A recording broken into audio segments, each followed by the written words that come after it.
Hey there, kids. It's me, Oni the Unicorn. And I'm here to tell you that f***ing your dreams ain't cheap. In fact, it costs a ton of cash to do. So that's why me and the Oh No Radio Show need your help. Just go to the website displayed below and hit us up with some cash, yo. $1, $5, $1 million if you have it to spare. Any amount is appreciated. Well, I gotta go because these dreams ain't gonna fuck themselves. See ya! Oh my God, what's gonna happen? Oh my God, we have a new champion!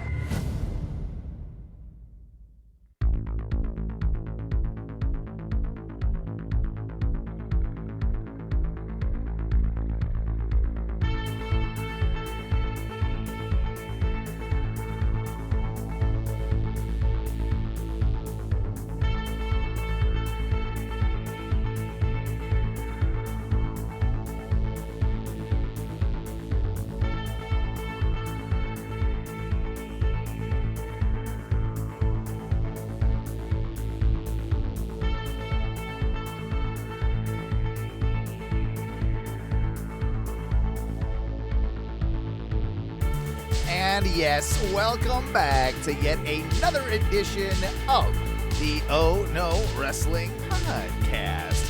Tonight, my good jabronis out there, it is just myself, Owen Butler, the Sharkbreak Kid, and his main compadre, the one and only King of Bong Style Duncan. Thank you to whoever just donated, followed, or whatever you just did. But we like those noises. We like those noises. Those are good noises. We always appreciate when they pop up on our stream. Hopefully, our predictions champion will be joining us later on in the show. But you know how work is and life is. Sometimes that's possible. Sometimes it's not. But I called it last week.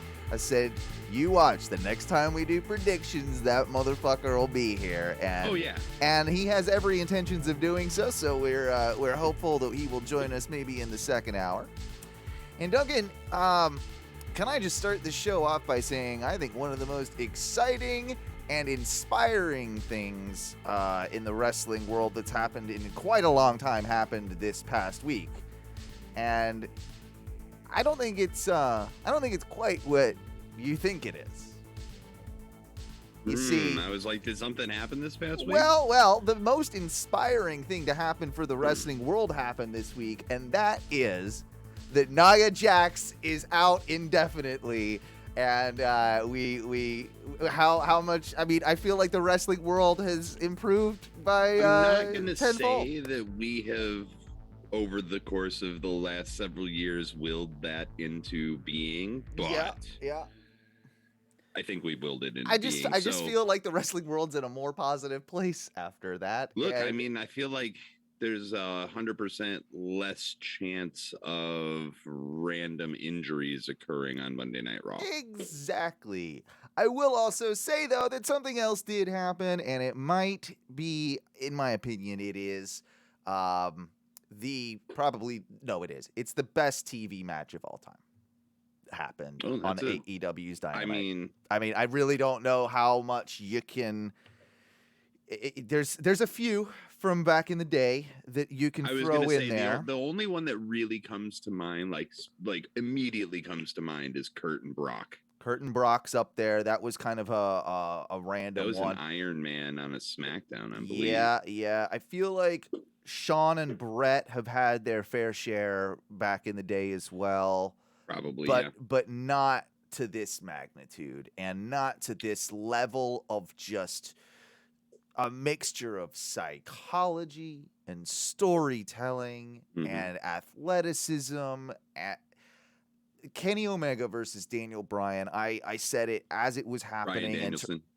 Did it already? We gotta get into it. Yeah, I think the easiest way is if I just say Bryan. and then you're good either way.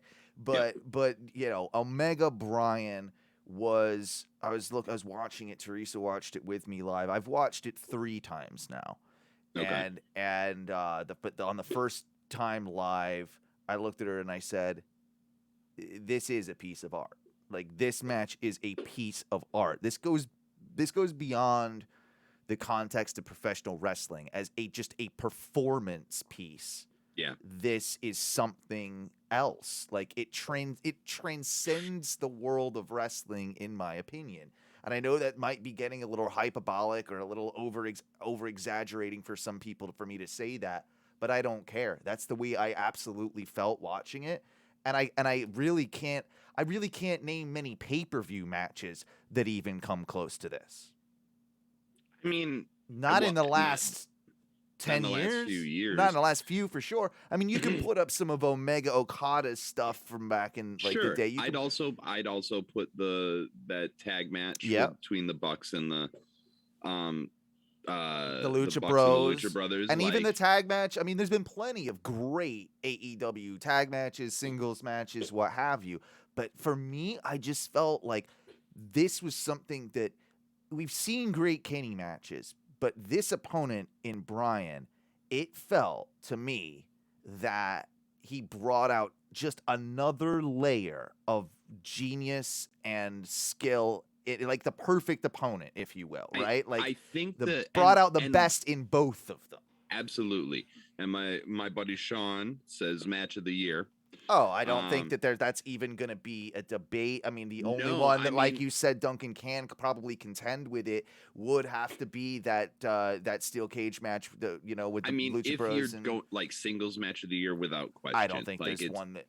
Yeah. No, and I think the reason that we will see where we saw Okada and Omega have like amazing matches, we are going to see Bryan and Omega have even better matches for one simple reason, in my opinion, and that is they both speak English naturally. That's a very good point.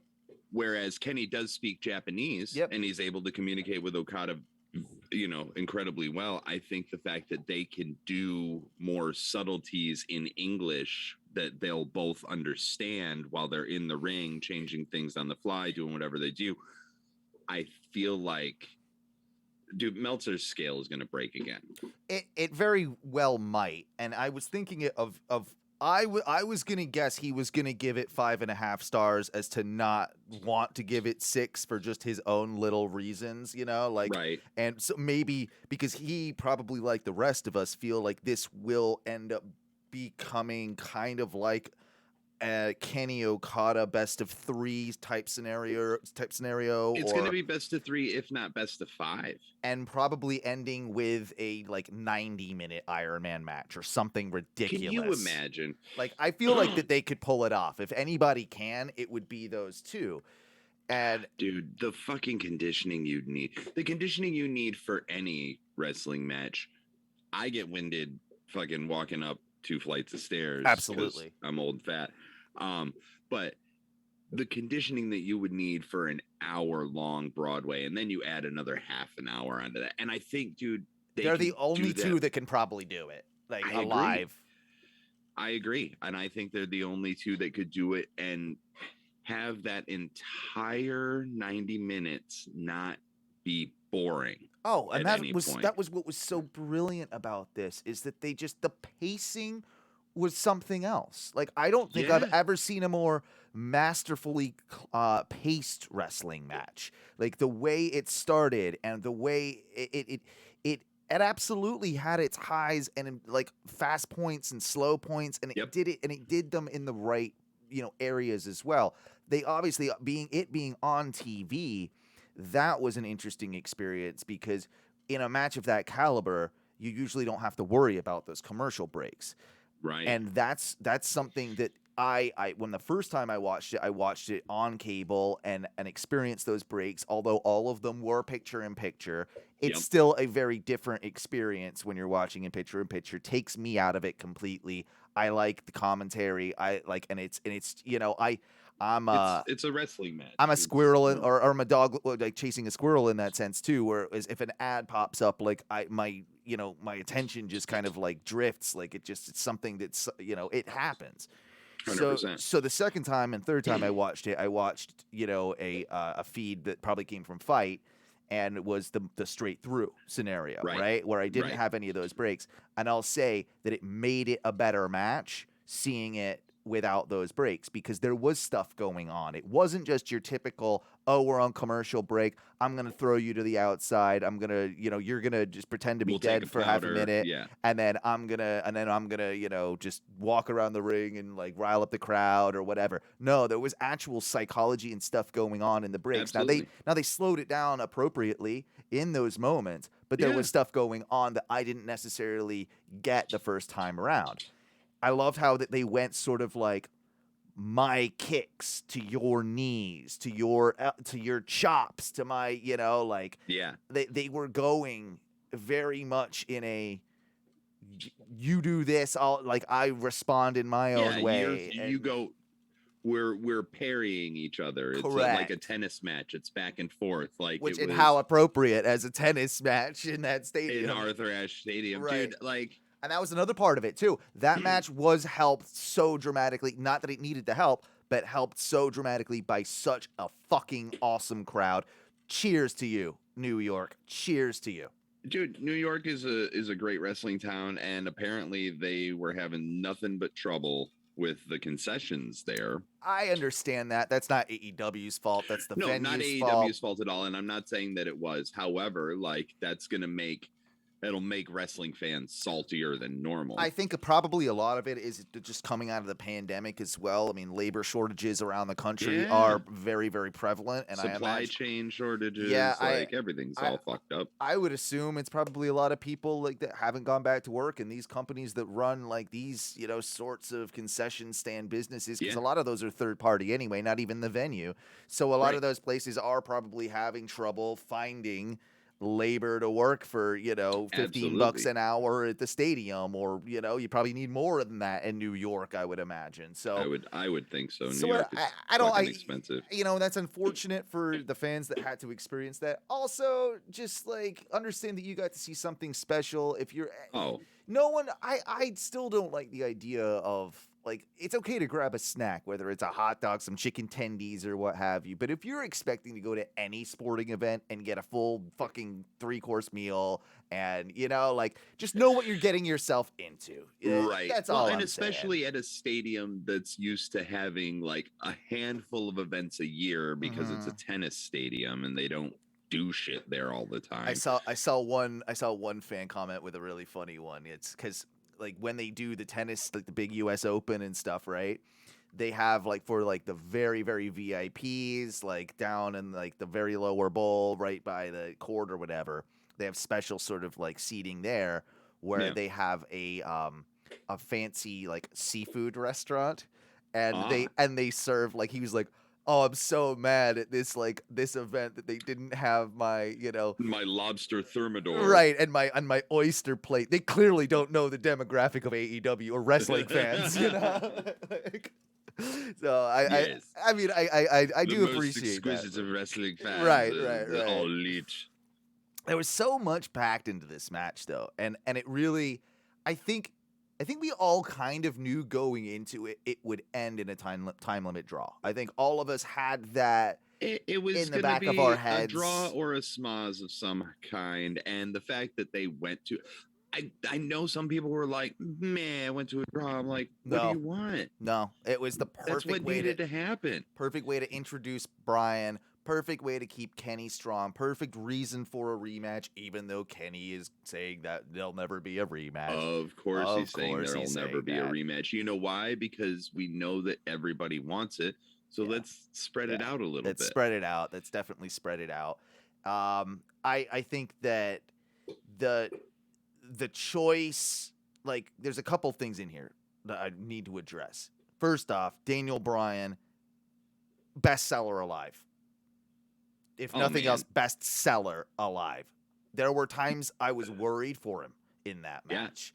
Of course. That it's like, especially with his neck, and you're just like, and how and dude, and like, let's also give kudos to Kenny for keeping him that safe to execute it in that manner.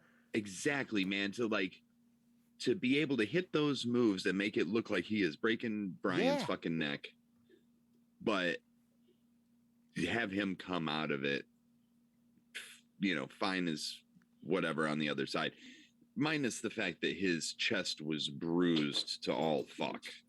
No, I mean, it Uh, wasn't 5 minutes into the match really. That already started, like it was very, very quick. I mean, maybe 7 minutes tops, but yeah. like it had already started and he had already taken that punishment. And then, you've got Kenny with that ridiculous run down the ramp and Oh my to God. hit that with such precision from so Mhm. far away when he took off for it, to hit that's on a guy that, if something goes wrong, could go very wrong. Yeah. It shows the Dude, balls on that's both a- of them. It shows the character development on all of it. It shows one of the things I love too. You didn't have Don Callis in his usual state. He was clearly worried about this one. He wasn't up Yes. there on commentary. I like how they addressed that. I like how they said that. I thought commentary was generally really good this entire Dynamite, to be honest with you. I thought, Jim Ross had a couple of moments where he's saying the right thing and second guessing himself, but that's fine. At least you said the right thing. And then the way they looked dead after that match. And have the closing sort of ceremonies of it really, like, they ran out of time, but then if Daniel, the story really is, isn't it? If Daniel Bryan had the one more minute, Right. he got him in the label lock, Right. and he could have taken him out. Yeah. He could have made him tap. It's a really genius way to tell the story, and I just like, how else do you do that? There's no clear better wrestler in this case. Yeah. Like, they both have each other's numbers. They both know how to counter each other in very unique ways. Oh, and like there was a couple like where Kenny went for the V trigger and it's so smooth into that Mhm. basically kind of ankle lock, whatever he did. It was some leg sort Like of a knee bar, bar, something like that, but it looked so flawless. Like it was fantastic. You're absolutely right. And then it just felt like this, when some people say, wrestling is ballet, I get what they mean in a certain sense. This was ballet, but actually like ballet. Do you know what I'm saying? Like this absolutely. It was a dance. It was a dance. A fucking dance. And my brother texted me again, who has just recently kind of said, okay, AEW, you're right, Owen. Like, oh yeah, like this is the shit. And he just texted me. He's just like, wow. And to put that on first. Which I didn't think they would do. I really thought that they were going to wait to do it as the main event, but I am so happy they did it again. The AEW has now started to trick us into thinking like they're going to book a show like a WWE show and put things on in certain places. Yet they turn the whole concept of how traditionally you would book a wrestling pay-per-view or just any big show. Yeah. They turn it all up on its head. And because when that popped up, I then thought, well, okay, then so they're probably putting Cody and Malachi on last. But they didn't. Right. But they didn't. No. And every little step of the way they kind of built the whole show from it going from that into the Punk promo, so you get him up to that next high, Mm-hmm. and then was it MJF Brian Pillman Jr. next, I believe? Yeah, so you kind of like level them out, and that match was better than I think some people are giving it credit for. We'll go, we'll get to the other matches in a second, but the point being with like my brother texting me, he's just like, wow, and I can tell finally it's clicked with him and Omega. Like he's seen stuff, he knows he's good, but then when you see him, and I think this is going to happen with a lot of people, and so why it was so genius to put him on first, because they were big Daniel Bryan fans. They're guys that probably discovered him as Daniel Bryan in the WWE. right? They're now hearing the roars of, they've heard him, about Kenny and AEW, but now, Bryan Danielson is there, Yeah. They're going to hop over. They're at least going to take a look at this match because, okay, people keep saying this is a dream match. Why is this such a dream Why match? is it a Well, dream they match? got Exactly. their fucking answer. And I think this is Dude, going to be great for long-term people to come over after seeing the magnitude of that show and just I how hope so. great it looked and the energy that it had. This is going to be that thing for a lot of people that will get them back into wrestling and will probably remain wrestling fans pretty loyally to AEW for the next couple of years. I mean, that I is my best definitely- guess. I think that. Stop it. Trying to go into business for himself over here. Yeah, come on, Jack. I know. He figured out how to get his treat out of his thing way too early. So He was so quiet at the beginning. Yeah, I know. That's why. But I think that this might be the match that gets WWE fans who are like strict WWE fans. Because like this is exactly what I'm saying. This is yeah, I exactly know. what I'm saying. We're in total agreements. Because I have we have a friend in my factory that just hasn't been able to get into AEW, loves WWE. So I'm like, that might be the match. I think a lot of people haven't gotten into Kenny as well yet. Like a lot of people just have struggled to get over, like not quite understood the Kenny Yeah. Omega that is there. Yesterday he wasn't the cleaner, he was the best bout machine. That was what Yes. he was last night. And he Right. doesn't that's not a version of Kenny that comes out every time. You don't get No, the best it's bout not. machine every single time, but when you do, you fucking do. You fucking do. Absolutely. And he proves to himself, he proves to the world why he is the best bout machine and why Yeah. he deserves that title. Like he is like probably has the most highest star rating matches out of any other wrestler. Him and Okada, I would assume. It has to be. Yeah. And dude, what did Meltzer end up rating it? A 5? I don't know that he has. I don't. Oh, okay. I think he's probably, sort of. I don't know quite what he's probably needed to see it like 10 times, or Yeah. more. And I have to say, like, I'm gonna guess he's gonna give it a 5.5. Yeah, like I said earlier, like he's gonna He's not gonna quite give it the 6, but he's gonna give it a 5.5. In I think hopes that he leaves a little room for the 6 later down the road is my best guess.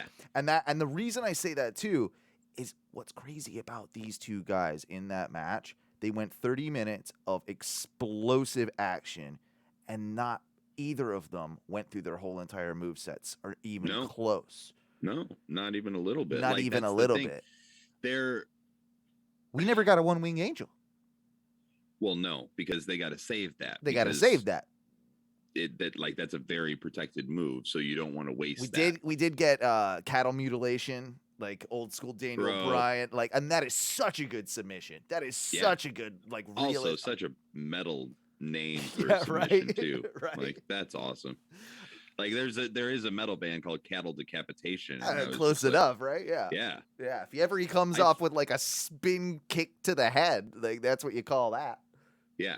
Isn't it Cattle Decapitation? Is that not the name of the move? Or is it? Mutilation, I believe. Is Cattle. it? I thought it was mutilation. I'm gonna have to go back and watch it I again think it's cattle to mutilation. find out, because I heard Excalibur and I was just like, because I swear that it was the same as the band, but in any case, It's damn similar, yeah.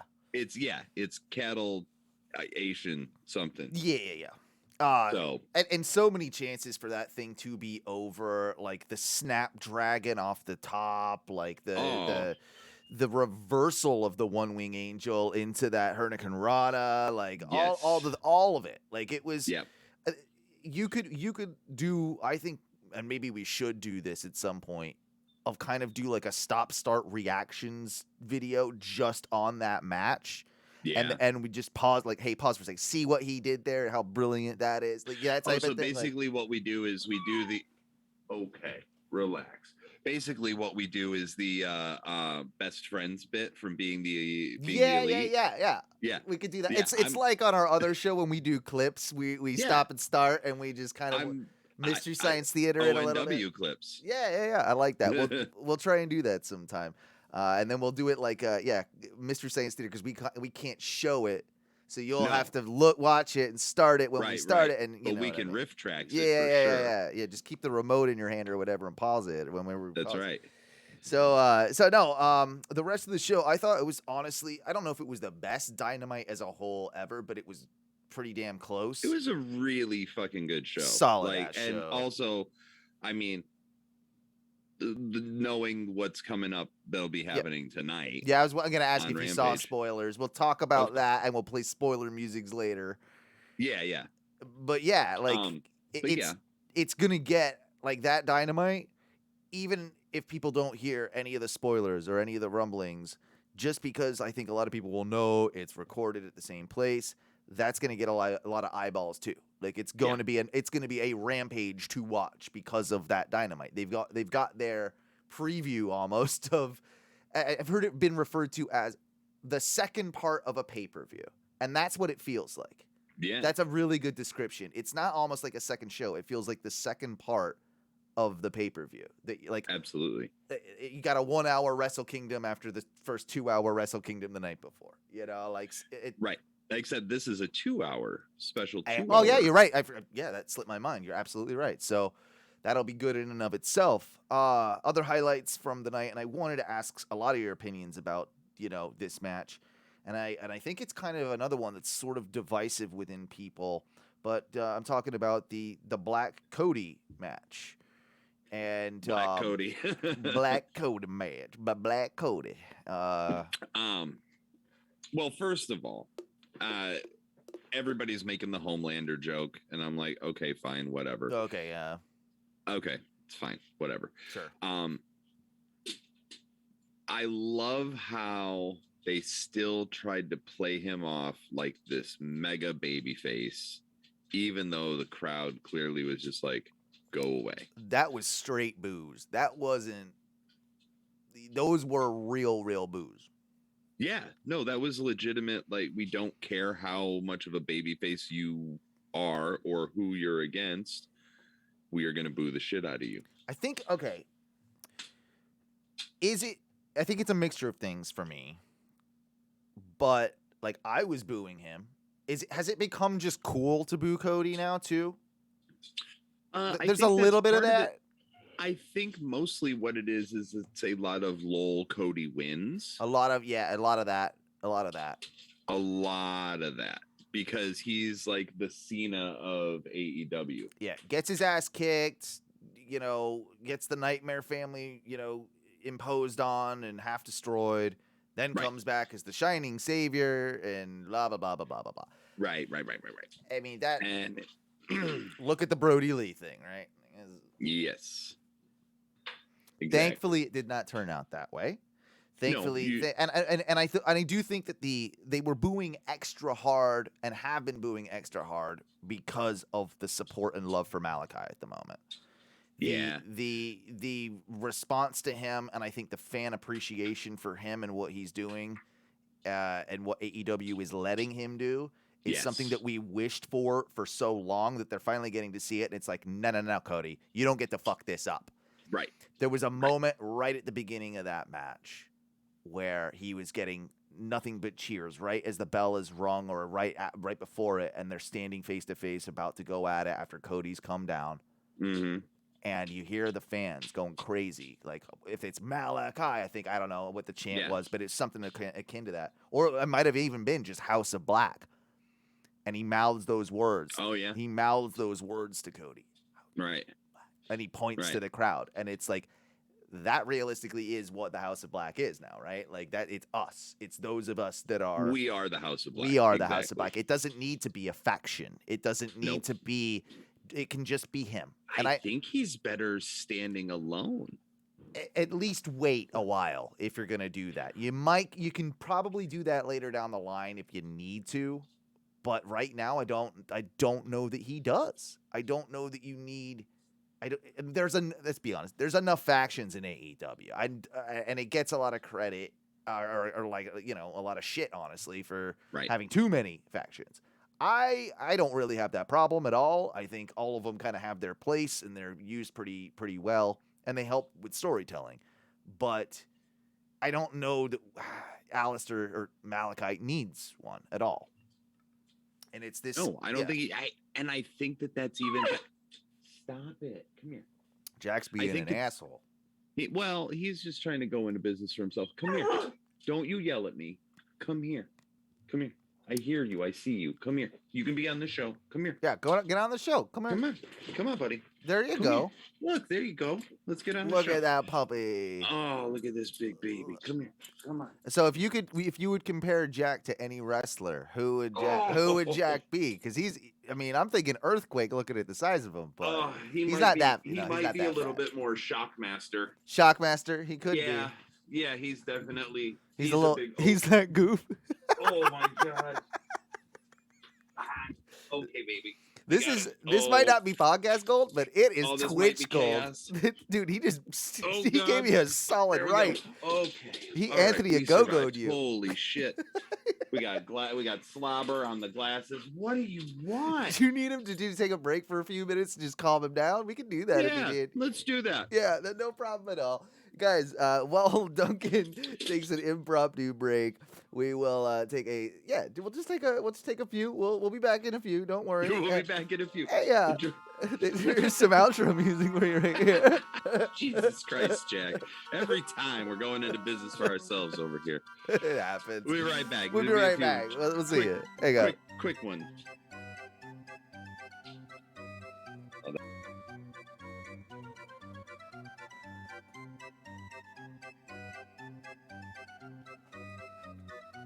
Do your thing.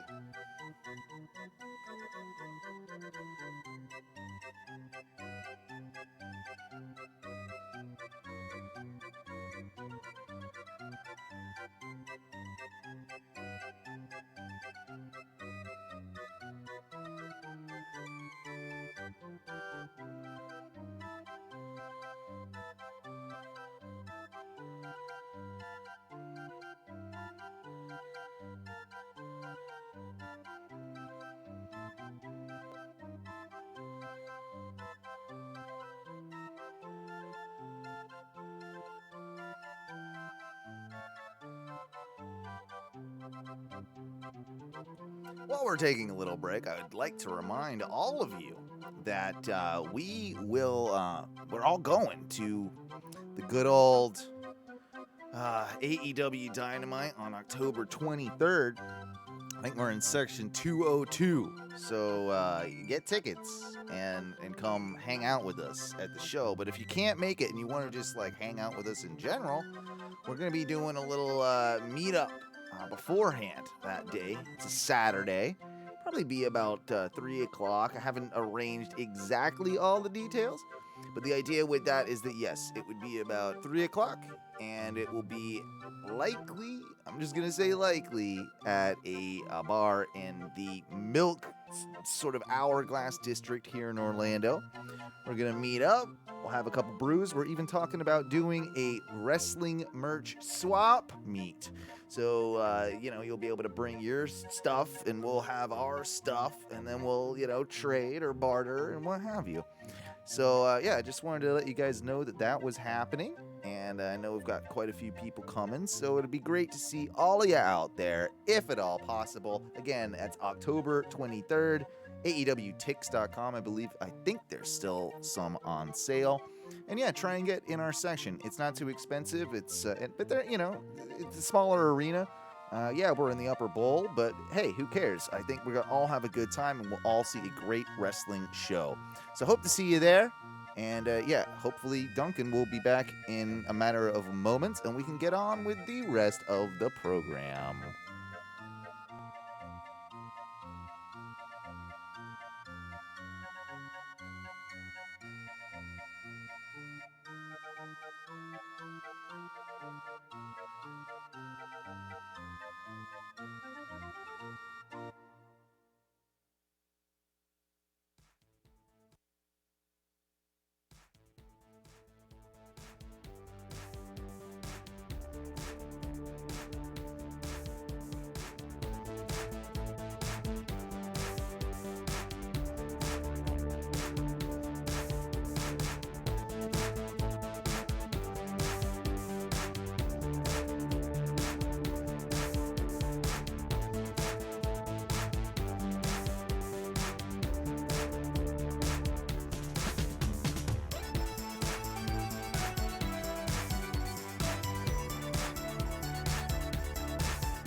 This fucker tried to kill me. Yeah, how we feeling over there?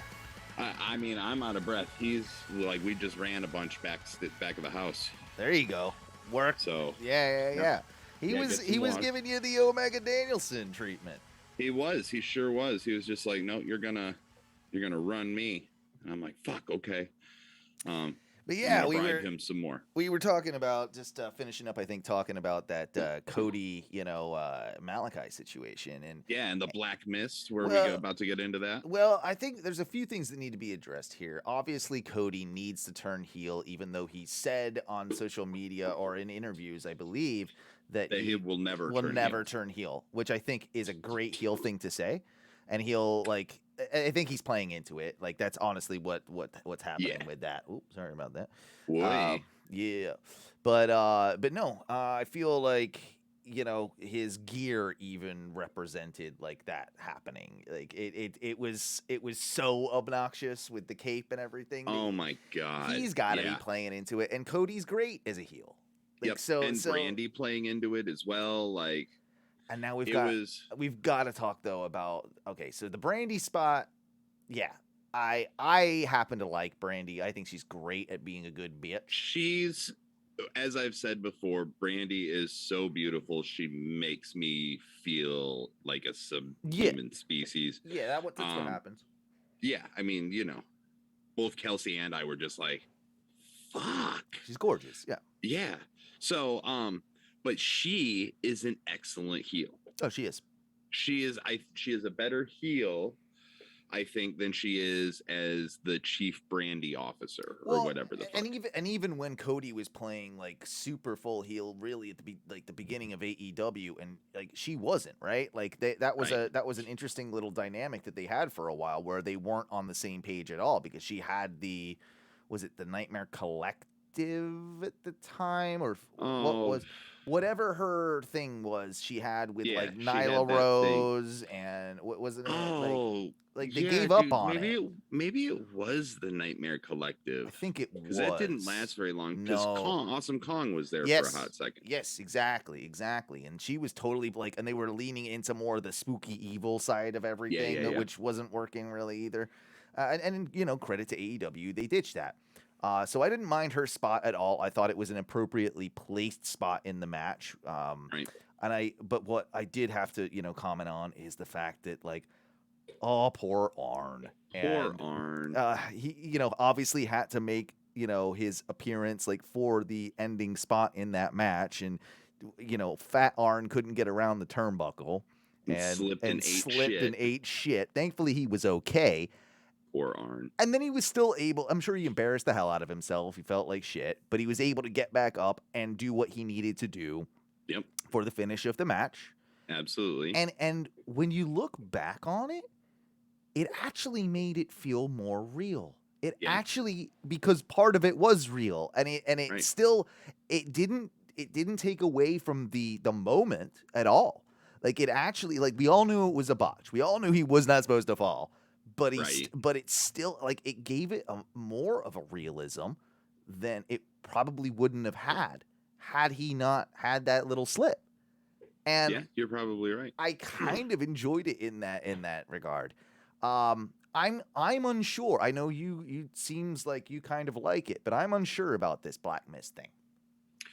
I think as long as it's not an all the time thing, that's fine. I think as long as we're leaning into the dark arts, so to speak, fuck it, go with it. Yeah. Like, I literally have a shirt in my closet that's got like a weird satanic ritual on it that says House of Black. So it kind of fits in with that, especially, the way, I don't know, the half decayed face with the makeup and the eye that's missing and whatnot. Like it does fit. I just don't know that he needs it, I guess. Like that was one of my concerns. I don't know that he needs it either. It's fun to see something new and different. This for me felt like this was Cody's idea to protect himself. That's I think that's why I guess I don't like it. Cody didn't want to eat another black mass to the face. You know what I mean? Like, yeah. Oh, so breaking news. Unfortunately, our good friend, the modern day Maharaja, our champion, will not be able to make it. So boo. I'm gonna ask him to at least send over predictions, please. Predictions. No worries, but you will be stripped of the belt if he sent him over. Oh, yeah. So at You least got we him. got his predictions for later. I mean, honestly, I think it's kind of a giveaway card for that one anyway. But Yeah. But yeah, and, we'll talk more about that later.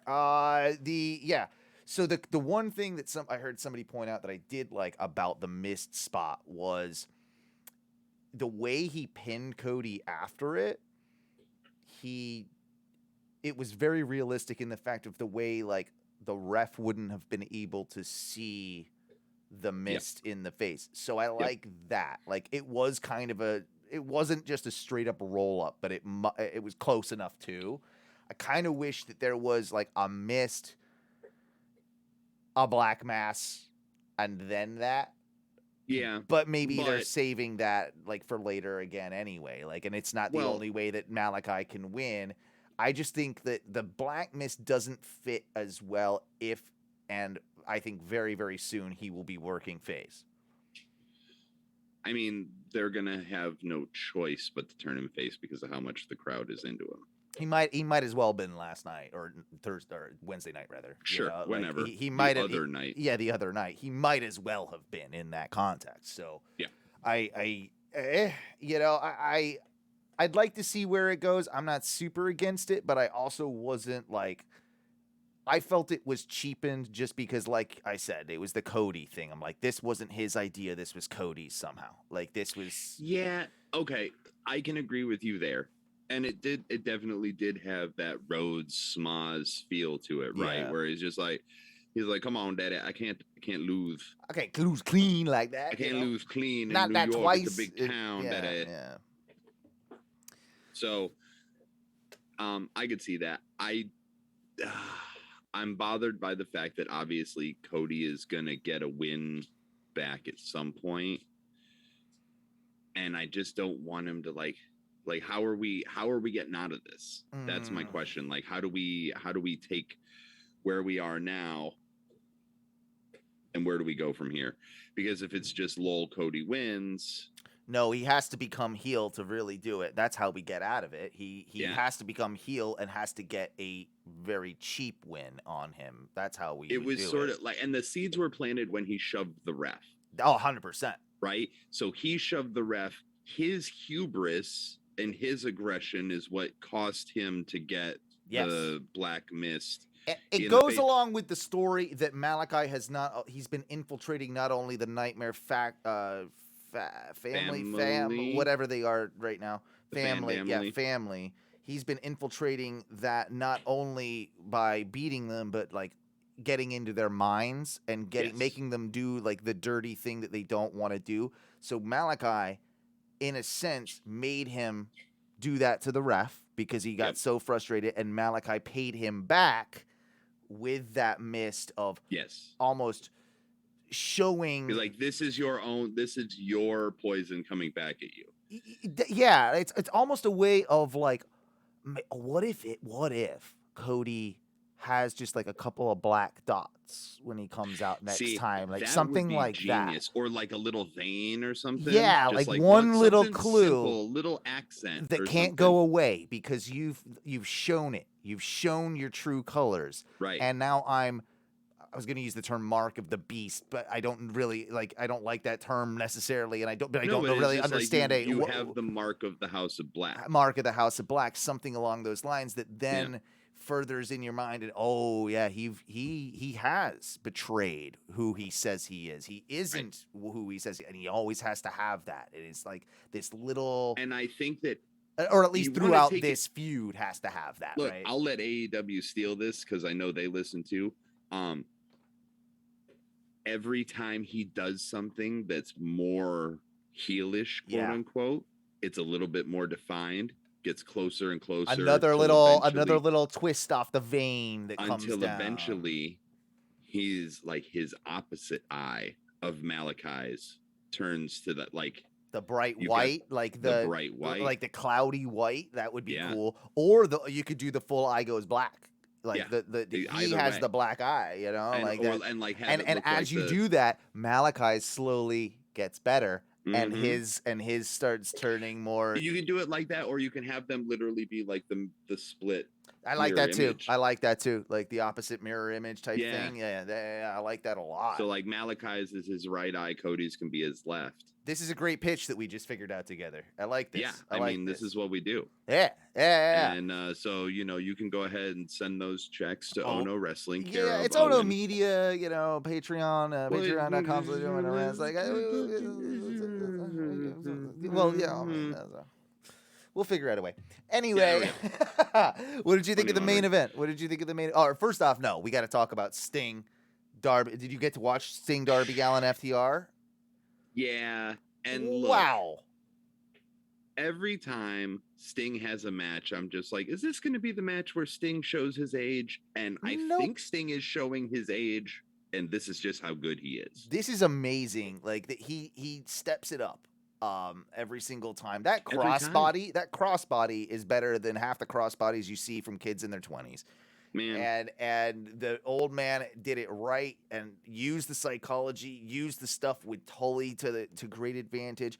I also think FTR really, really had a great match in this one and really were able to just show how good they are too, to make, Sting look as good as possible. They've kind of had a bad run in I would say the last, since they lost the titles. FTR haven't had a lot of they've not been what I think they can be. This was showing those signs of, oh no, nothing is wrong here. But They're was more fine. of that man. Okay, so I love Proud and Powerful. Yeah, and I love FTR, but their styles are very different. They so don't not work great together, do they? They've had a couple matches now. I think the second one was better than the first. Correct, because there was that real behind it. But when you look at it, the match with Sting and Darby and FTR is set up better style-wise, right, for FTR, because they're more of that old school tag team that Sting is used to working, and then Darby's just the wild card kid who's great at what he does. In a way, it's also why when they had the Young Bucks FTR match, it didn't live up to expectations. Correct. Like it might, like a lot of people thought it would. It was the dream match for so many years. They finally got the match, and it was good, but it was probably a 4-star match. Like, and because it's not that memorable. So if it was more, it would be a 4-star match if it was more memorable to me. Right. All I know is that it left us quite underwhelmed. And again, maybe those particular styles don't match, and that FTR are such an old school team. They need to work that old school style. Right. I think they need to be put in a program with the Varsity Blondes. Oh, that's got that. Like, those two are perfect for each other, especially after seeing the Varsity Blondes of that dark taping. 100%. They work They work 90. They work Attitude Era tag team. They work wrestling. Golden into Attitude Era tag team. Like, they're skirting that line, and which is perfect for FTR. It is 100%. And the dichotomy too of like those two teams will be great. And now you have a chance too to put the Varsity Blondes over when they're ready. You know, like that's a way you can make them. And I think then we have the opportunity for Lucha Brothers Proud and Powerful on a big stage. Yeah. You know what I mean? Like, I think that's the natural progression towards what we're heading to, because if you like, having seen that match in person before, it's going to happen. It's going to be great. It's going to be so good. Yeah. Those four work so fucking good together. And I saw them in a goddamn VFW hall. And for that to have just like, dude, it was like being put in a them in a mosh pit. venue like a Arthur Ashe, or you do something like that. It's gonna United be Center, it's gonna something be like that. incredible. Yeah.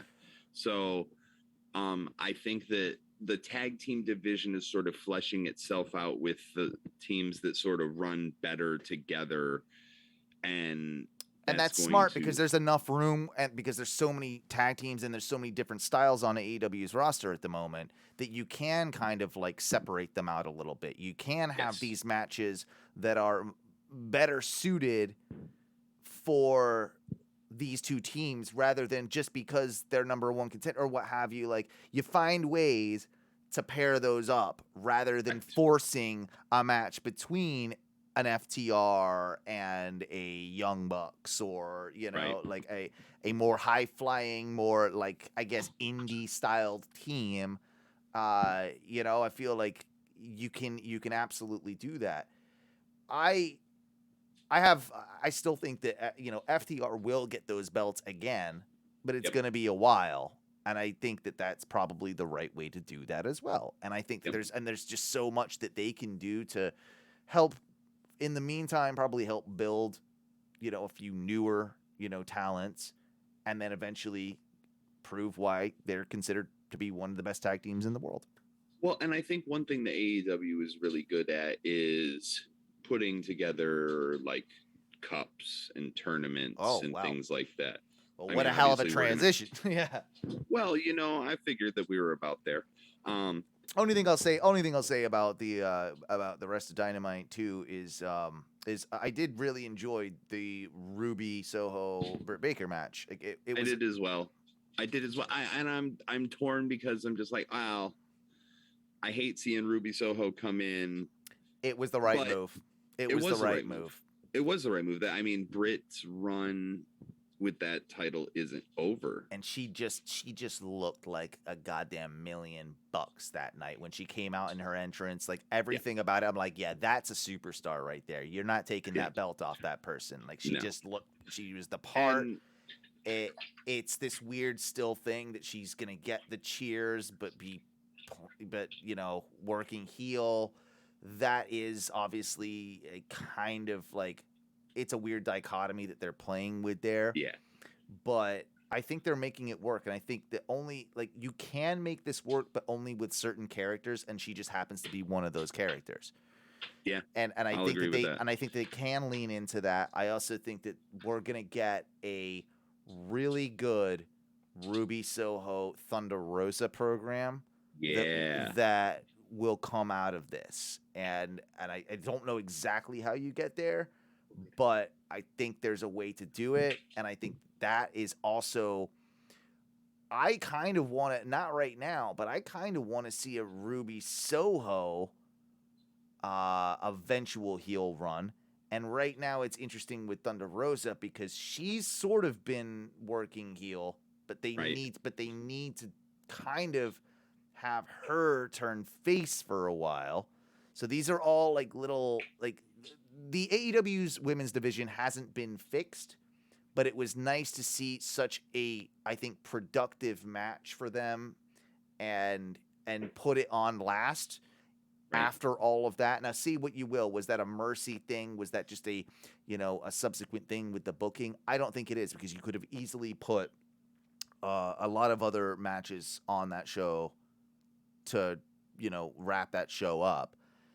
I think that if nothing else, they still had to go on last after all of those matches.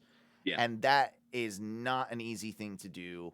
No, it's not. And they still pulled it off. So kudos to those two women. And I expect, you know, another couple of those in the future. You know, we're not, and I think that feud's the nice not thing done. about AEW is they're not afraid to put their female talent on last in a headlining spot where they deserve it. Well, they have been accused of not doing that very much so for a long time. Sure, and this was a nice sign that like, yeah, you know, I think they did it with Thunder Rosa Britt Lights Out, but I think that was the first. And then That's also a match of the year contender. Yeah, and I don't know that they've done it since or before. So this I do believe is one of the only occasions it has gone on last, and it's nice that they took on such a grand stage that they did that. So, hey, kudos to that show. Really, really enjoyed it. You mentioned the the possibility of a new tournament coming up, which does actually feel like very interesting. It warrants a good amount of conversation, and that's all about the acquisition of, I guess, like Martha's rights to the Owen Hart name and likeness.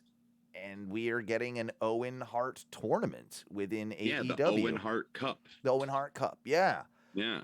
This is kind of great in a lot of ways. I don't know if you heard the other stuff that came out about it. There's going to be a Pro Wrestling Tees shirt. There's going to be like essentially AEW like Owen Hart stuff. And he's going to be in the video game. And he's going to be in the game, which is something WWE has shied away from, probably because Martha has not got the blessing and all that. And they were never allowed to. Correct. And this is what makes it so special, is that like Martha clearly sees and like knows enough about the business to be like, yeah, this company's doing it right. And they have, I don't think she would have done, I don't know. I mean, she wouldn't have done it if Brett wouldn't have given, like, the okay as well, I think, And Brett's also worked with them. And sure. And I also think a big part of it is a fuck you to Vince. Oh, absolutely. And what there isn't a bigger way and a better way that you could. So kudos to AEW for pulling that off. I think that's going to be, It'll also, I think, mean something. Unlike when WWE has a cup, remember they've done like the Best in the World Championships. They did it with Shane. Shane won the one, McMahon. But then they also didn't they do it with like a tag team one, and the Good Brothers had it for a while. Dude, and then they do all those weird Saudi cups, and I think that was one of them, right? The tag team one, the Good Brothers one, like So they're like these weird little consolation prizes that they give them, but they don't mean anything. Right. What I have faith in with AEW is that the Owen Hart Cup will mean something, and it will like the person that eventually wins that will get a lot out of it, and it will be a career boost, and it will be almost looked at in the same sort of context as a title. Oh, I agree. I absolutely agree. And I think that that's a really good way to add some legitimacy to a non-title in the way that King of the Ring used to be. This is going to be AEW's answer to King of the Ring. And King of the Ring used to mean something. It was a big deal, and I used to love the King of the Ring for that. But you know, and that was when Owen became the King of Hearts. Oh, he was great with that too. Right. Oh. And dude, it's second to the Slammy Award, the 2-time Slammy Award winning Owen Hart. But my God, yeah. It just comes down with both of those. Like, I don't know how you haven't done that for Halloween yet. That's just a very good point. Slammy Awards. Like, wait for them to go on like hella Black Friday sale. I just don't look good in a singlet, man. Dude, wear the leather jacket. Oh, I could be that Owen. I could be that Owen. Yeah. The jeans, leather jacket. Yeah, I could do that. Very good Nailed point. it. Very good point. That's not a bad one.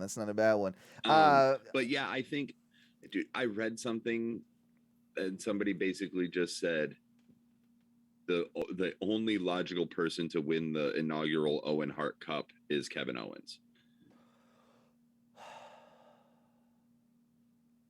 That is nice. I mean, theoretically, he named he named himself after him. He named his kid after him, and then he named himself after his child. Right? But they're all connected. It's his favorite wrestler, Canadian. Like it's a big deal. And dude, like his contract is supposedly up.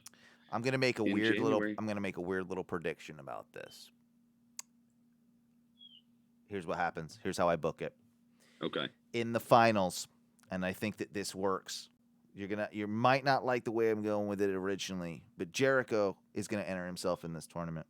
I can see that. Jericho is gonna make it to the finals. That's when Steen debuts. Mm. And the reason that Jericho is going to put himself in there too is that Jericho used to draw. He was a huge Owen Hart fan, and he used to draw himself as a tag team Yep. with Yep, I remember Owen that. Hart, right? The history between Kevin Steen, Owen And Hart, Jericho. Yep. Owen Hart, and Jericho, and then you have Steen. They finally have that match that Vince didn't like at WrestleMania 33. The match that should have headlined. And they finally get that moment, and it's with Kevin Steen beating Jericho for the Owen Hart Cup. Yeah, That's my I book. love that. That's the way I'm doing it. If I have, I absolutely love listen, that. you can do that, Tony. You're allowed. Yeah. Yeah, just but another thing. Just send the check over to Ono Media. Exactly. It's pretty simple. Yeah. LLC. You'll just write that. That's on right. the thing. Yeah. So the other thing, talking about titles, cups, that type of thing. There's rumor now of an AEW women's title, a second AEW women's title. Yep, the TBS championship. That's what we're being told. I mean, that could happen. That could be great. Yeah. And the fact that they've announced the Dynamite move to TBS. Yeah, that's an interesting one. Is that apparently it was TNT's call to keep Rampage on TNT and not move it over with Dynamite. Interesting. It's doing such good numbers in the demo for 10 o'clock at that spot. They're like, we're in love with this. Keep this here. It's doing way better than what we thought it would. So just leave it. You're good. We actually kind of want to keep that here. Then Tony Khan was like, yeah, you know what? I don't mind the idea of us being on two different networks, more exposure, all that type of stuff, right? Right. So I feel like it isn't the worst call in the world. Do I see that show probably becoming 2 hours every week eventually? Yeah, the more I think about it, especially if they're separated on two different networks, that will happen. And I think that's maybe part of the underlying ploy with this. I don't mind it. I don't mind it.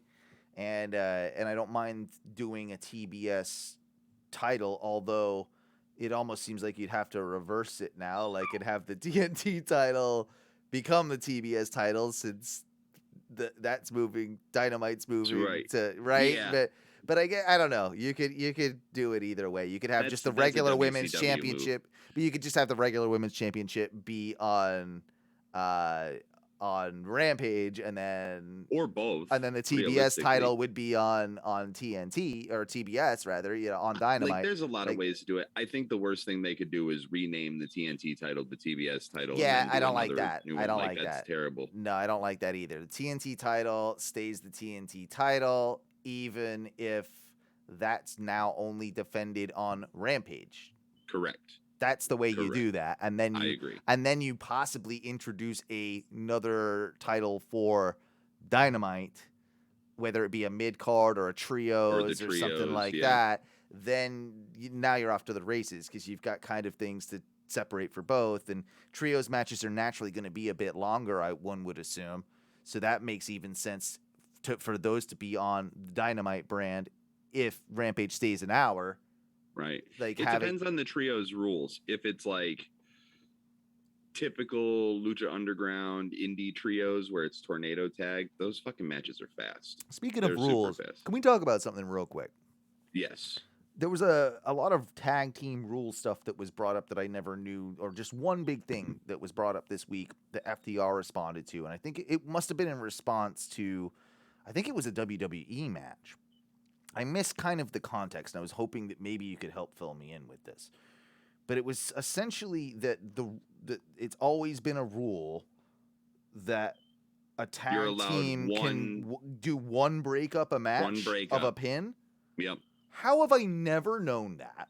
Because they've only ever used it as a loophole. You know what I mean? It's never been enforced on either company. It's definitely not enforced in AEW. No, but as far as the rules of tag team wrestling go, that's what the rule is. You are allowed one pin breakup without it being ruled a disqualification. The second one, it's a disqualification because you know what I mean. So it's something that I've never experienced. Was that in the what? Was that the Ruby Riot, or not the Ruby Riot, the Rhea Ripley and Nikki ASH? I think it might have been. I think it was that match because I remember seeing that in somebody like the announcers pointing it out. Yeah, and Dax from FTR said, "Yeah, that's always been the rule. If you watch back on all of our stuff, we always do that. Like we've never broken that rule because they're sticklers about the rules of tag team wrestling. And I respect that completely. It's just something I had never ever been aware of, and I consider myself a pretty knowledgeable wrestling fan.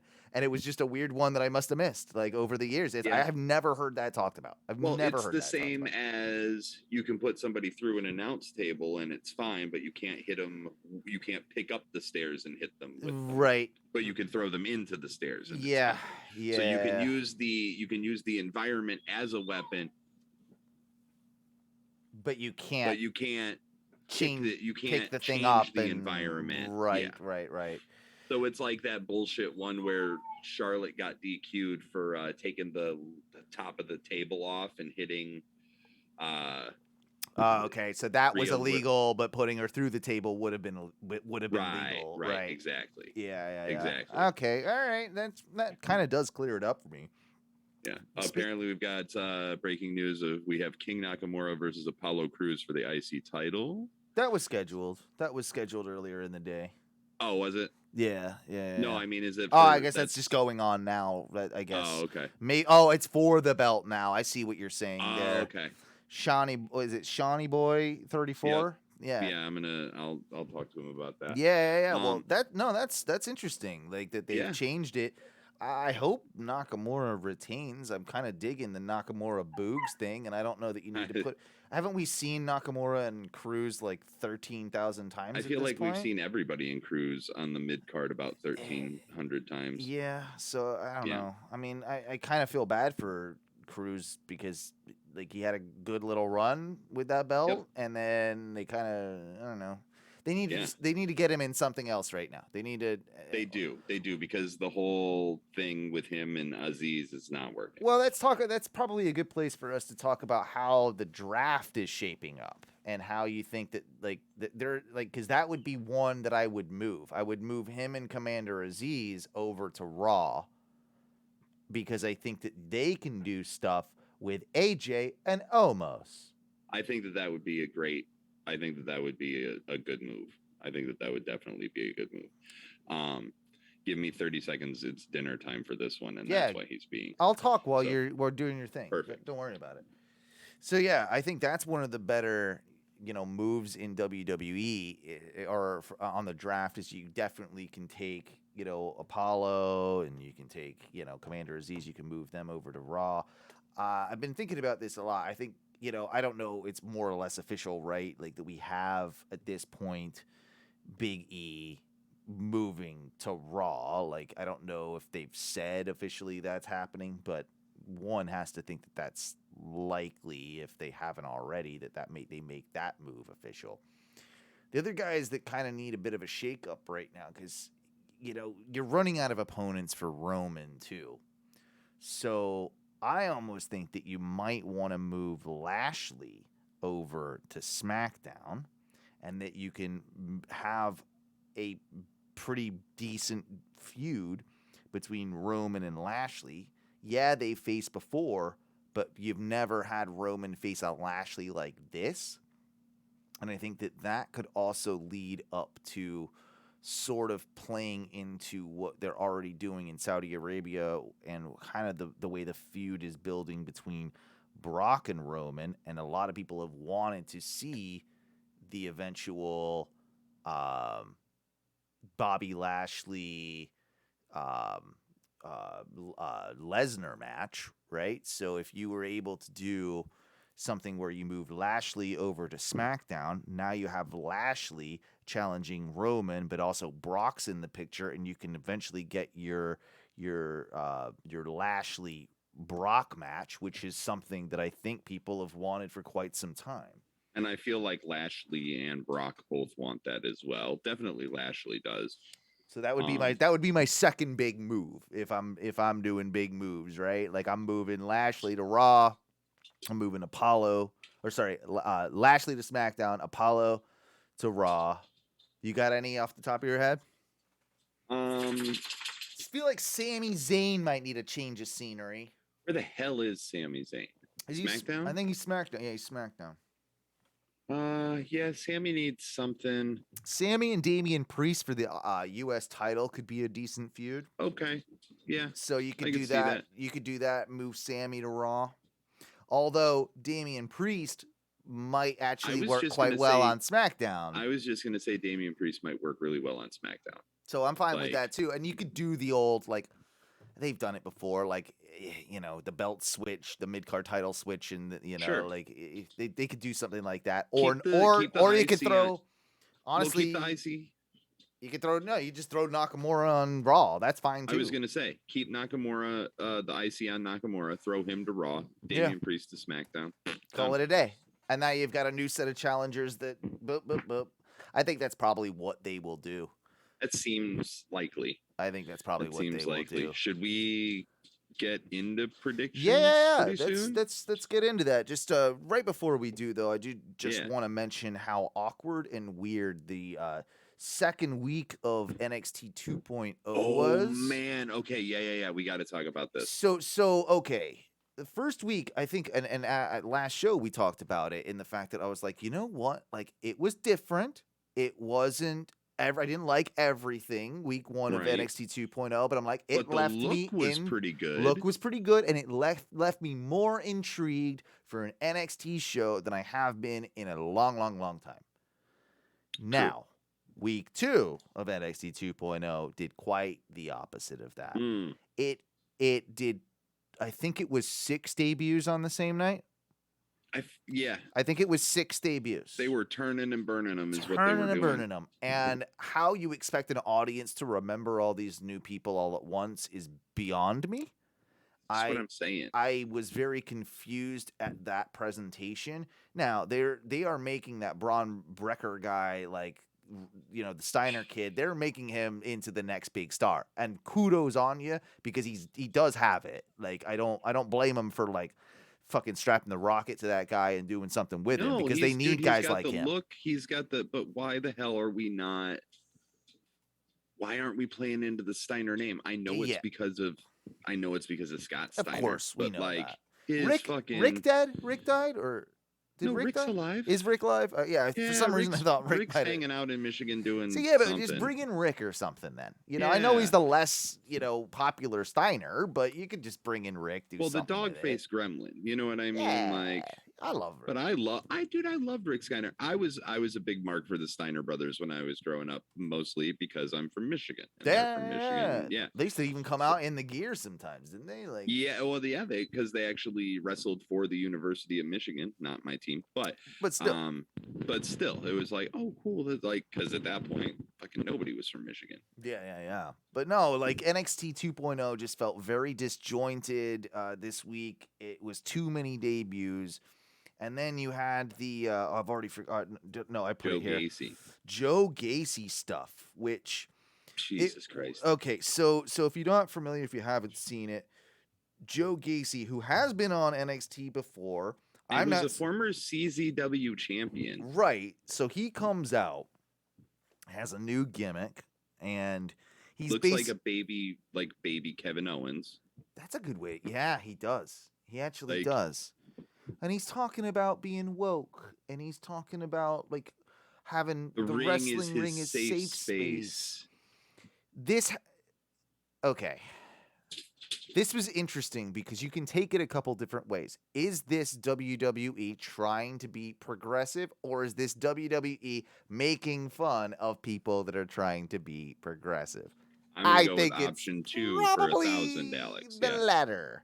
Yes. Now, apparently, a lot of mainstream media picked up on this situation, including, of course, Fox News and the Daily Mail. And if you're familiar with any of that, you'll understand New York Post. You'll understand which way they side on a lot of political issues. How they lean on a lot of stuff.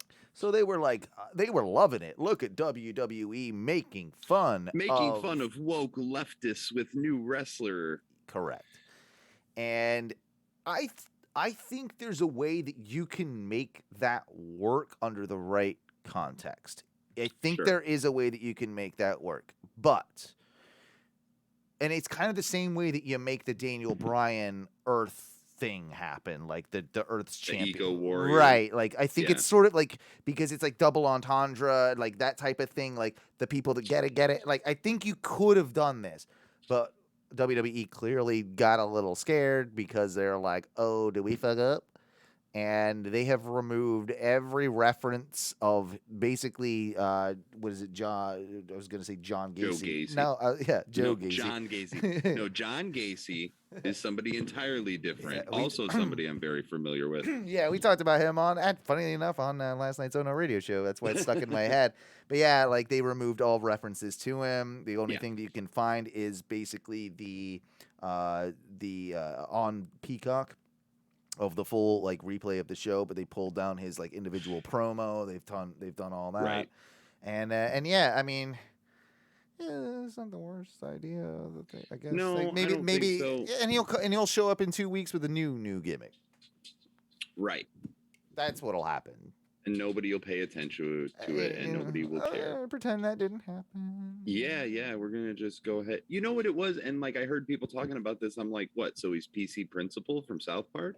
That was kind of Like, it, right? That would be better than what he was doing instead Yeah. of being like and this is how you know it's them taking the piss out of it, right? Is because he's a pussy woke leftist.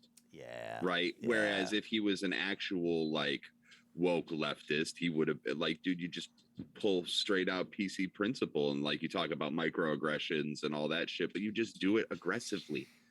I don't understand what's so hard about this. Yeah, I mean, and that's actually like that could be a really fun gimmick to do because we'll all know that guy, you know, like Right. we'll all know that guy that is like the super tough dude that stands up for women and gay rights and everyone, like, right. We all know that Yeah. guy. And like he might be a little obnoxious at times, but he's usually right and he's usually willing to like have your back.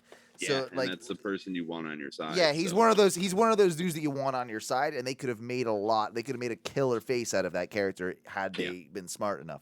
100%. Now, do we get into doing this week's prediction? Man, let's roll with the punches. Woo! All right. I think we have to retire the woo. I'm not retiring the woo. It can't be retired. I refuse. I refuse to let him retire have, the like, woo. Let him The have woo- 3 more. He's Oh. gonna have 3 more bad fucking press releases and look like a dickhead and Dark Side of the 2 Ring more again. interviews. Yeah. Dude. Like He is. everything he's doing. I'm like, Rick, what are you doing? bud?" Unfortunately, like, yes, he is responsible for the woo, but he doesn't own the woo. I think No, he does not. we can, reclaim we the can woo. Transfer it, We reclaim the can transfer woo. it to Sting Yep. because Sting was also You just a gotta go. purveyor of the woo. Woo! Exactly. Yeah, that's all we got to do. It's still in there. It's still not. All you got to do is get your knuckle tattooed from Flair to a Sting, and you're good to go. I mean, I could make a beach blonde surfer Sting. We can You make can that do happen. that. You can do Yeah, that. we could do that. Yeah. Go on. All right. So we are doing predictions for WWE Extreme Rules 2021. Thank you, Fink. Yeah, really, really stoked. Never been more stoked for a pay-per-view in my life. Yeah, bud. Yeah, pretty into it. I mean, Very excited. especially when you have matches like Liv Morgan versus Carmella. But they are just shoving on this because they had their match canceled at Madison Square Garden. Is that what we're starting with? That's gonna what we're lead starting that with. one? Why not, right? I'm going with Liv. Feel like you kind of have to. Yeah. I mean, Jesus Christ. All she does is cry, so give her a reason to cry. I kind of joy. honestly, I want Carmella to win because I think she's the better of the two of like wrestlers. If I'm being Yes. quite frank, like I think Carmella. I've talked about it before. I think she's come a long way. She absolutely has. And I actually think that she has more of a grasp of her character than Liv Morgan does. Like, I don't think anybody knows what Liv Morgan's character No, is I don't other think than the girl with the thing, the teardrops that And like eye titties. She's got eye titties now. Have you She noticed does that? have eye titties. Eye Yeah. titties. But I do think that that Vince takes one look at her and gets a boner, and therefore Liv wins more than Carmella. Like Yeah. I feel, yeah. So Matthew also said Liv, so it's Liv across the board. Wash out on that one. Second match, we're gonna start. We're starting at 6 on the Wikipedia, and we're going backwards, right? That's what I'm doing right now. Yep. So the next one would be the Usos, Jey Uso and Jimmy Uso versus the Street Profits, Angelo Dawkins and Montez Ford in a tag team match for the WWE SmackDown Championships. This one's tough. This I will start this one because you did last one. And I'm going to take a risk and go with that the Profits take it. Yeah. Yeah. I am so torn because it kind of plays into a pick of mine for later. And it's tough with the bloodline thing as well now, right? This is where I'm going. Are any of them dropping anything? It's either... So, what, you got 3 options in my mind. Either none of them drop, all of them drop, yeah, or one of them drops, right? So, I am going to go with, does all of the bloodline lose their gold in one night? That would be a non-WWE decision, but it would be a very, very clever one if they actually pulled it off. Yeah. It really would. Yeah. Fuck it, I'm going Street Profits. You going Street Profits? I'm going Street Profits. We want the smoke. We want the smoke. We want the smoke. Gotta have the smoke. No, that's not really their song, but it's close enough. It works up. Yeah. And then Matthew is going Uggos. Yeah, he's going with the Uggos. Yeah, of course he would. Yeah. Then what is H? Yeah. Then we have the only, I believe, Extreme Rules match on the card. I know we're doing these way out of order. Roman Reigns and this Roman Reigns match will probably go on last, but that's not the point. But it definitely applies to kind of what we were just talking about with the last match, and why not just do it? Roman Reigns with Paul Heyman versus the Demon, Finn Balor. Again, the Demon, Finn Balor. An Extreme Rules match for the WWE Universal Championship. In an Extreme Rules match. Added very last minute to that whole thing. It sure was. They realized, like, oh shit, we didn't do any like stipulations for this. We should probably do one. We should probably make Extreme Rules actually Extreme Rules. So we'll just throw Matthews out there first. Yeah, we might as well. I mean, Matthew is going. He's going with the old Roman. He's going. He's going with the Romanator. Yeah. It would be yours next. Then after that. Have been very adamant about this from day one. I am not pulling back on my prediction at all. I respect that, sir. You know, like logic would dictate that Roman will retain. Yes. However, in my mind, in my heart, I'm willing it into existence. So is Jack. You're going Balor? I'm going Demon Balor. No, you're not going Balor. You're going. I'm going the Demon Balor. I'm just gonna put the Demon Balor. Yeah, Damon Balor. That is the thing that changes this, isn't it? I think it's the thing that changes it, and also it being an Extreme Rules match changes it as well, because that allows for Brock Lesnar to come in and fuck up Roman Reigns in order for Finn to win that title. God, I hope you're right. I hope you're right so much. I hope I am too. I don't think I am, but I don't think you are. That's going what with I'm it saying. anyway. That's why I'm saying that, and I gotta go Roman because I just don't see him taking him off it soon. Like I mean, I guess he could win it back, and like that's fine. He can. Well, here's the thing. But it would be so smart of them to keep the Demon strong for years to come. Yes. And here's also the thing. I don't think Roman needs to be in the title picture again until after WrestleMania. After he deals with The Rock. Yeah, because obviously you're going to have Rock come out at Survivor Series. Obviously, The right? only Like, other the only weird thing that can happen with this too is that somehow the match is a wash and Brock comes out and destroys both of them.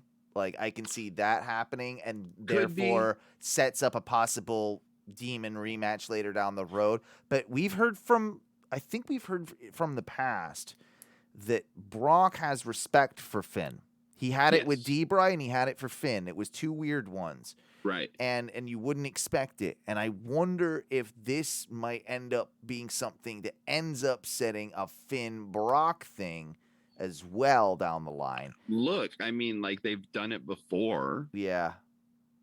but I really think that they're really pushing the fact that it's a non-title match between Brock and Roman and Saudi. So I think that this gives you the opportunity to take the title off of Roman, keep him with Brock for a little bit, introduce Rock into the situation, That right? Also, unacceptable, chat room. Reigns because Vince sucks him off. We are a family-oriented product over here at ONW Wrestling. How dare you? How dare you? How dare you? It's the other way around. Vince is getting the blowjobs. We all know that Obviously, from come Sean on. from back in the day. Like, duh, Yeah. Sean was blowing Vince to get the fucking stuff. Like, yeah, You come got on. to. Yeah. Got to. But yeah. I'm going Roman. You're going Demon. I'm Maggie's going Demon. Roman. All right, fair enough. I'm going Demon, and I'm also predicting Paul Heyman fuckery. I like that though too. I like that. Yeah. This would be the right place to do that. Yep. And I'm yeah, I think that's about right as well. So cross our fingers. That's right. Fourth match, Charlotte Flair. Oh, sorry. Fink, get in here. Charlotte Flair versus Alexa Bliss. Singles match for the WWE Raw Women's Championship. No, go on. Jack doesn't like Fink. Jack can't hear Fink. Jack doesn't like not being the center of attention. Yeah, he's an That's asshole. what Yeah. he is an egomaniac. He is. Oh, this one's actually tougher to predict than I thought I think it would be. this one was sort of Sean and I were actually talking about this one at work because he was like, okay, you just do it off the random. He's like, what about Charlotte and Alexa? And I'm just like, ooh. It kind of ruins all of Alexa if she loses at this point now. But I don't think they care, and I think that she will just move like she has become. Not only has she become like the embodiment of Bray Wyatt through the character, she has become like what Bray Wyatt's booking is, based on a spooky gimmick. And they feel like they can just move that around from person to person, no like repercussions in feud to feud, and therefore like it doesn't matter that she loses. Therefore, I will go that I believe that Charlotte Flair retains her title, and I think part of the reason of that is that they really like the idea of something later down the road, which will be a rematch at Survivor Series between the two women's champions. So I am going Charlotte Flair. Oh God, you're going Charlotte. I got a crazy dog. I am going Alexa. He's going Alexa, as going Alexa. is Matthew going Yeah. Alexa. Okay, all right, that's a chance for me. Then we got a triple threat for the United States WWE United States Championship. Damian Priest, champion, versus Jeff Hardy and Sheamus. I feel like they added Jeff like late to this, right? Wasn't that? He was just recently added. Yeah. So Jeff's there to take the pin, and Damian Priest wins. I'm sorry, I know it was yours. Nope. We're all across the board.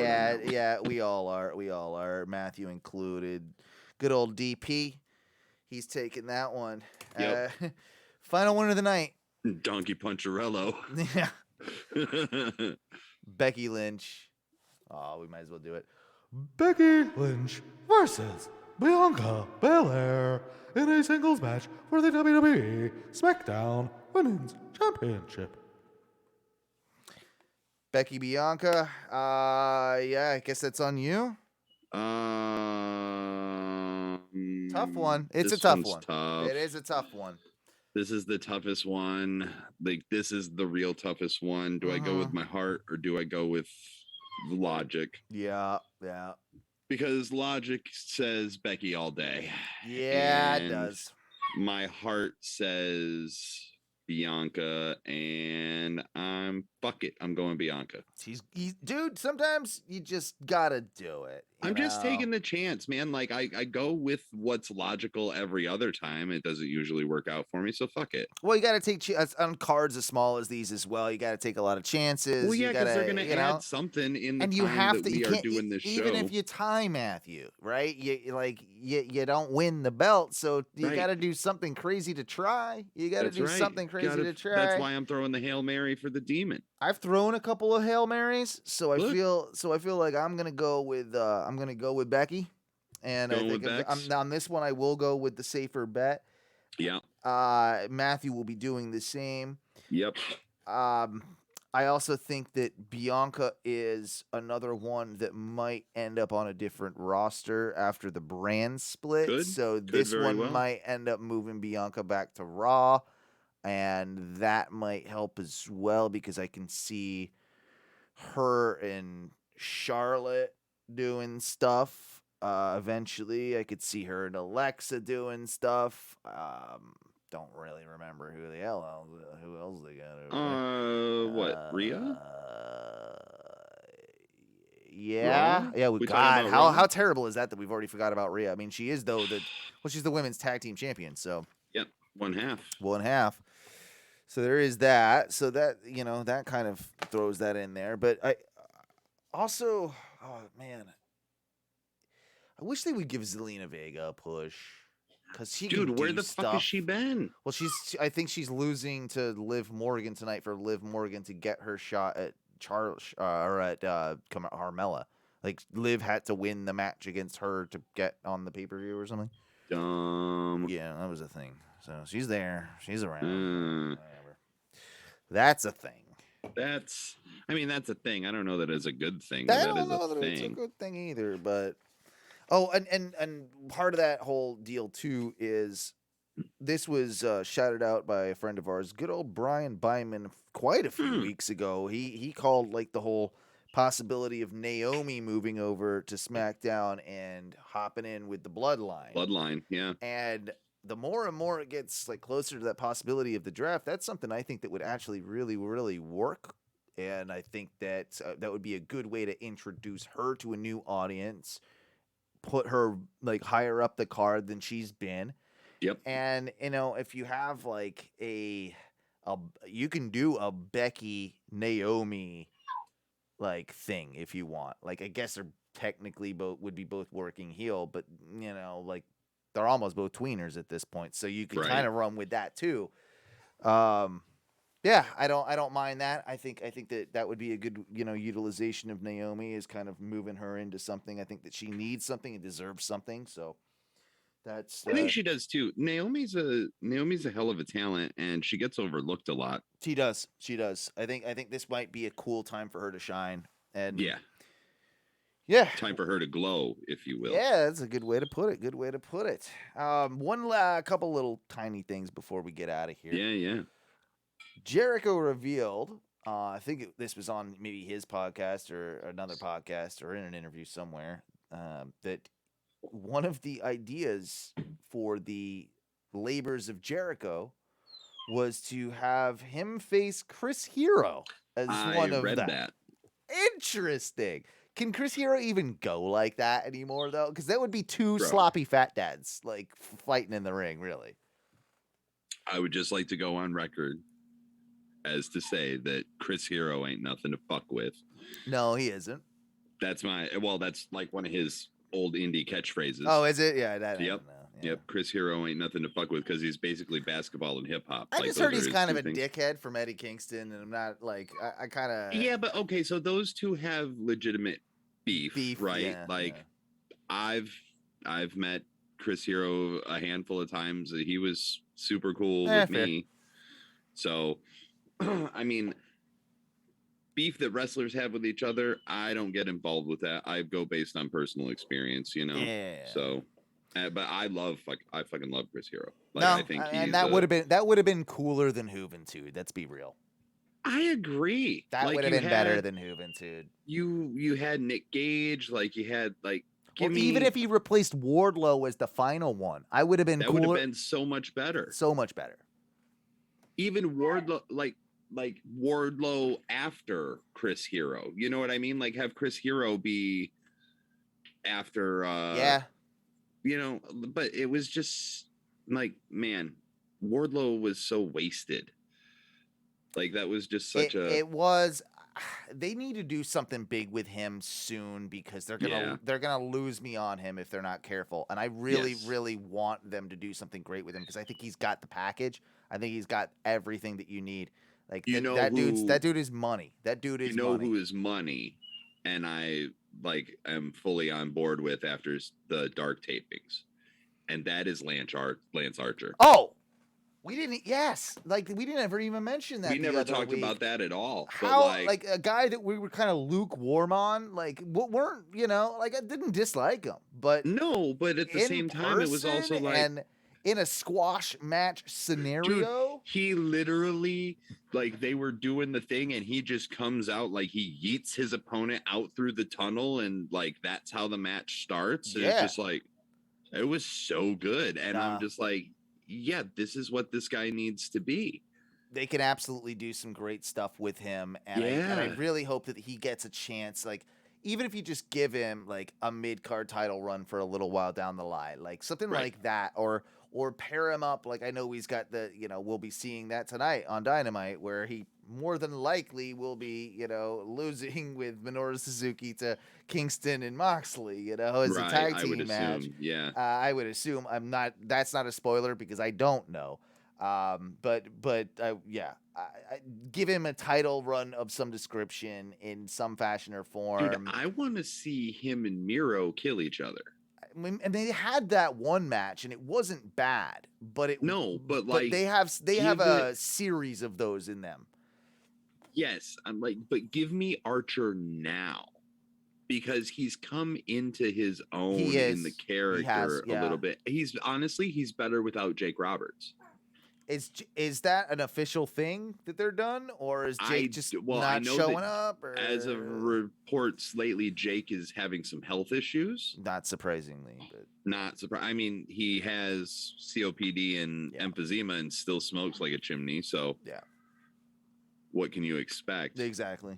But I think that as just a monster destroyer, he and Brian Cage both need to have that kind of vibe. They should be the Murder Hawk machines. Yeah, team them up together and make them just like a powerhouse fucking new Legion of Doom type thing or something. Or the Powers of Pain, the Barbarian and the Warlord. Yes, that's not bad. I forgot about them.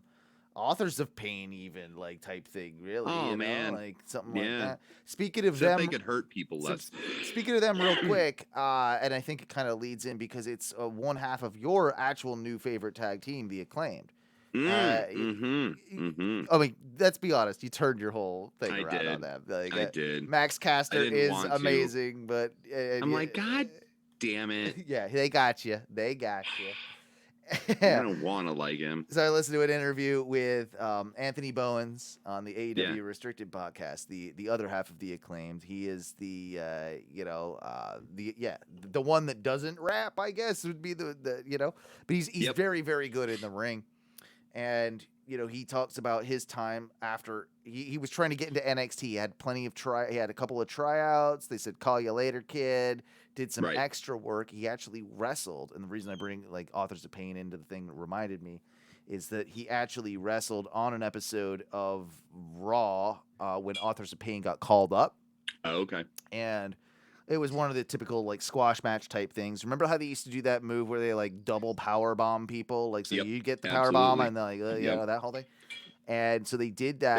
They would hit them together. Yeah. And then, so they fucked it up. They botched Yep. it completely, and they broke his nose by throwing a guy that was already on top of him on top of another Yeah. guy. Like, so yeah, he got his nose broken by the Authors of Pain, and of course NXT, after he appeared on Dark after not talking to him for 3.5 years or something, it was, he appeared once on Dark, and NXT offered him a contract. Yep. Tony Khan heard about it and said, nah. What are they giving you? I'll give you more. Right.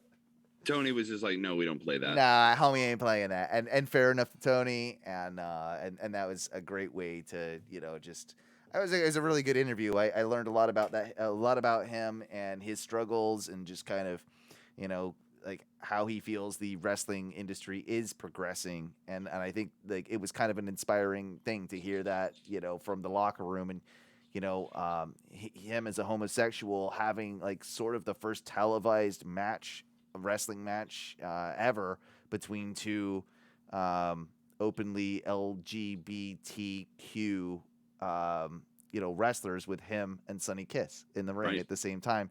Like Absolutely. that's sort of just a it probably has happened before, we haven't even known about it. But Well, there's that.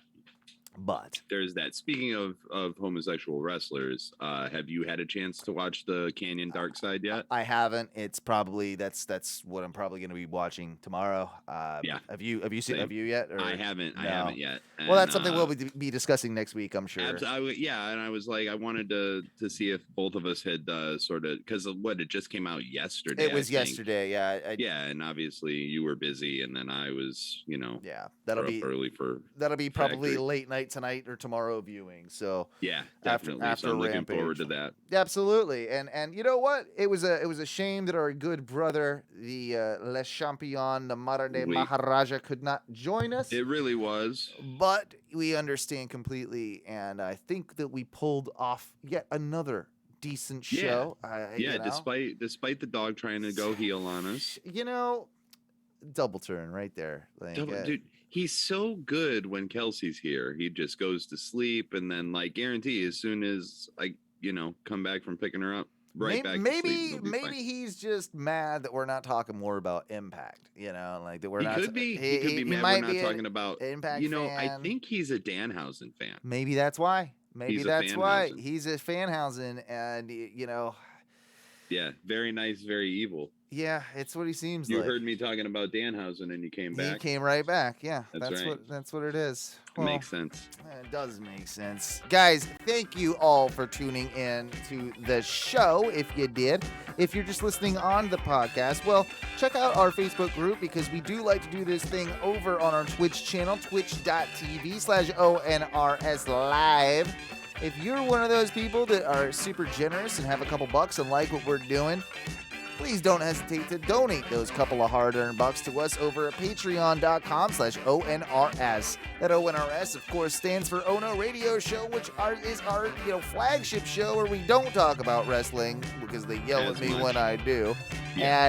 And you can find that at OnoRadioshow.com or wherever you find podcasts. Of course, find us at OnoWrestling.com and wherever you find podcasts too. Find both our Facebook groups. That's a huge thing to do. Find our Instagram at Ono Wrestling. Leave us a voicemail at 407-906-6466. And Duncan. We don't do it as Ric Flair anymore, but what do we say when we get out of here?